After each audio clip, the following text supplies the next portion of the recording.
네, 안녕하세요. 김민영 교수입니다. 네.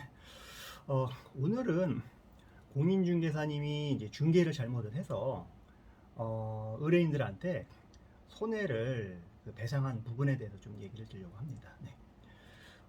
공인중개사법상 공인중개사는 의뢰인이 원하는 물건을 잘 파악을 해서 그에 맞는 물건을 소개해 주는 것이 공인중개사의 직무고 그 역할이라고 보시면 될 것 같습니다.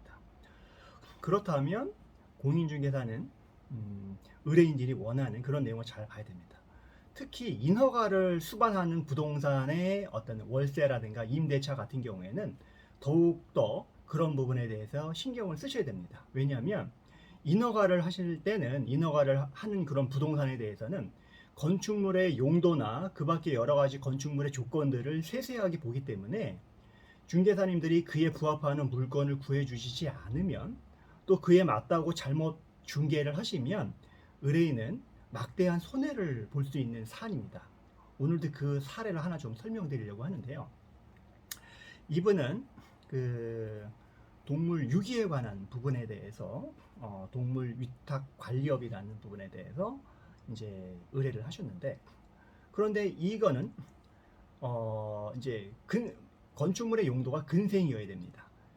분명하게 의뢰인은 공인중개사한테 어, 동물 위탁 관리업에 관한 부분에 대해서 이제 인허가를 할 거니까 부동산을 구해 주십시오라고 말씀을 드렸는데, 공인중개사는 그런 부분에 대해서 이제 간과를 하고 이제 중개한 부분에 대해서만 이제 신경을 쓰시고 이제 중개를 해줬던 부분입니다.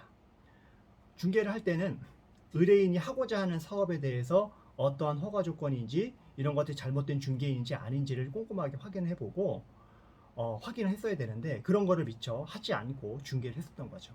그래서 막상 의뢰인은 그 건물을 가지고 이제 그 동물법상 신고나 등록 행위를 하려고 했는데 건축물의 용도가 맞지 않았던 겁니다.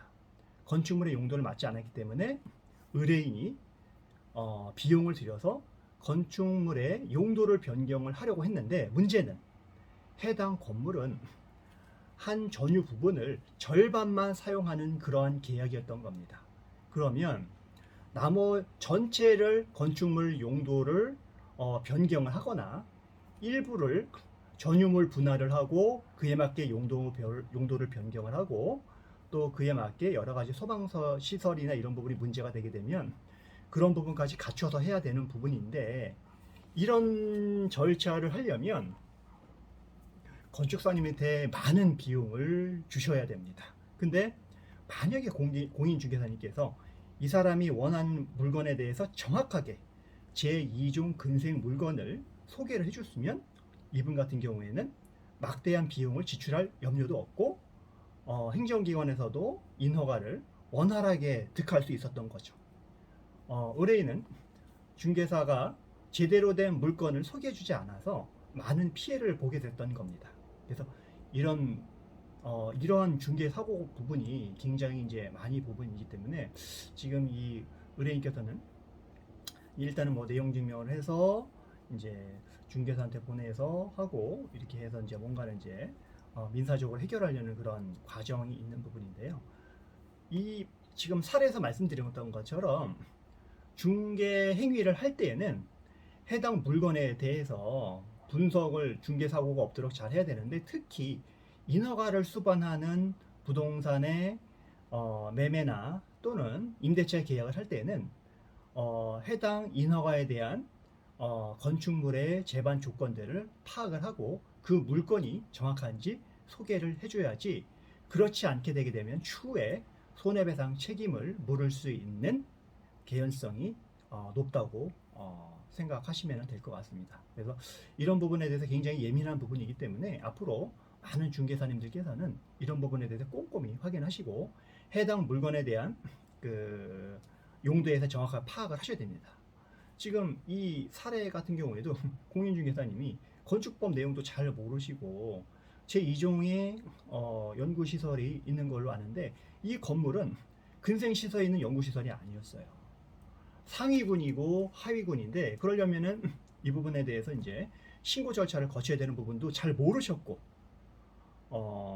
이게 또 같은 군에 있는 그러한 거기 때문에 쉽게 표시 변경이나 기재 변경 같은 것이 가능한지 이제 생각을 해서 제대로 검토도 안 하고 이제 중개 행위를 했었던 그러한 사안이었습니다. 그래서 중개 행위를 할 때는 항상 꼼꼼하게, 특히 인허가를 수반하는 임대차나 매매 같은 경우에는 신경을 써서 잘 중개 행위를 하시고, 혹시라도 인허가 조건에 대해서 잘 모르시거나 궁금한 사항이 있으시면 언제든지 행정 법률 전문가인 행정사에게 자문을 구하시거나 문의를 하시면 정확하게 그에 대한 어떤 관련된 법리 검토라든가 이런 부분에 대해서, 건축 요건에 여러 가지 허가 관련된 조건에 대해서 말씀드리도록 하겠습니다. 네.